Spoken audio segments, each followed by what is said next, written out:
Ramakrishna শরণম YouTube চ্যানেলে সকল রামকৃষ্ণ ভক্তমণ্ডলীকে স্বাগত।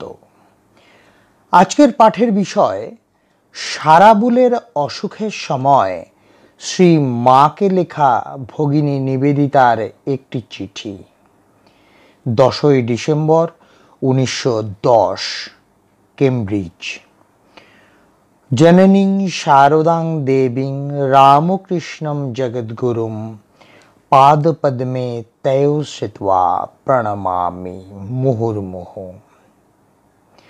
ভগিনী নিবেদিতা লিখছেন, আদরিণী মা, সারার জন্য প্রার্থনা করব বলে আজ খুব ভোরবেলায় আমি গির্জায় গিয়েছিলাম। সবাই ওখানে যিশু জননী মেরির কথা চিন্তা করছে। আমার হঠাৎ মনে পড়ে গেল তোমার কথা।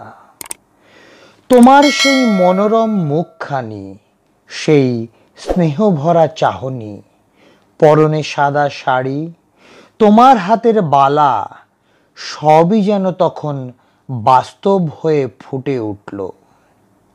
আমার মনে হলো তোমার এই ভাবসত্তাই যেন বেচারি সেন্ট সারার রোগ কক্ষে নিয়ে আসবে শান্তি ও আশীর্বাদ।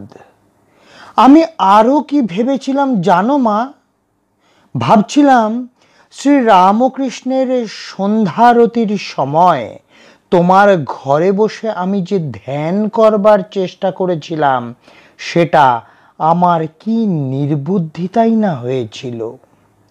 আমি কেন বুঝিনি যে তোমার বাঞ্ছিত চরণতলে ছোট্ট একটি শিশুর মতো বসে থাকতে পারাটাই তো যথেষ্ট।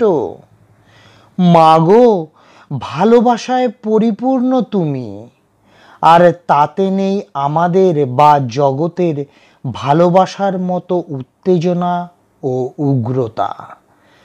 তোমার ভালোবাসা হচ্ছে একটি সুস্নিগ্ধ শান্তি, যা প্রত্যেককে দেয় কল্যাণ স্পর্শ ও যেন বিলাস বিচিত্র একটি স্বর্ণদীপ্তি। কয়েক মাস আগেকার সেই রবিবারটা কি আশিসই না বয়ে এনেছিল আমার জন্য।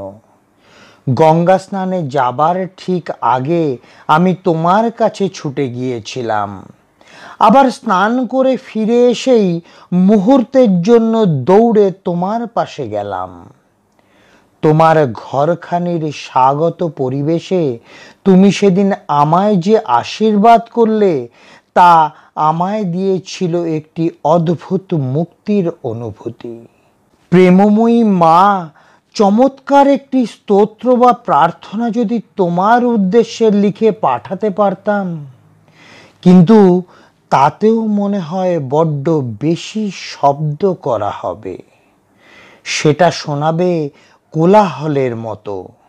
সত্যিই তুমি ঈশ্বরের আশ্চর্যতম সৃষ্টি। শ্রী রামকৃষ্ণের বিশ্বপ্রেম সুধা ধারণের পাত্র। এই সঙ্গহীন দিনে তুমিই রয়েছ তার সন্তানদের কাছে তার প্রতীক।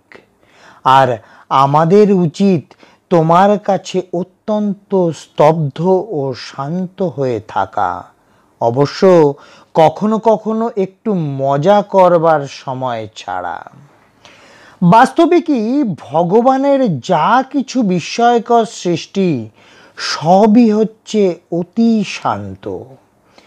ধীর পদক্ষেপে অজ্ঞাতে তারা প্রবেশ করে আমাদের জীবনে, যেমন বাতাস, সূর্যের আলো, যেমন বাগানের সৌন্দর্য সুবাস, গঙ্গার স্নিগ্ধতা। এইসব শান্ত নীরব জিনিসই তোমার তুলনা মা।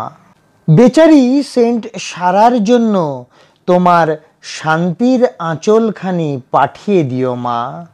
রাগ দেশের ঊর্ধ্বে যে গহন প্রশান্তি, সময় সময় তোমার চিন্তা সেখানেই সমাহিত হয় নাকি? সেই প্রশান্তি কি পদ্মপত্রের শিশির বিন্দুর মতো ভগবৎ আত্মায় স্পন্দমান স্নিগ্ধ আশীর্বাদ নয়?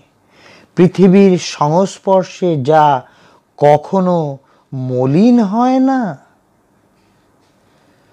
বড় সোহাগের মা তোমার, চিরদিনের নির্বোধ খুকি নিবেদিতা। প্রণাম নিও মা গো। জয় মা শারদা, জয় মা শারদা, জয় মা শারদা।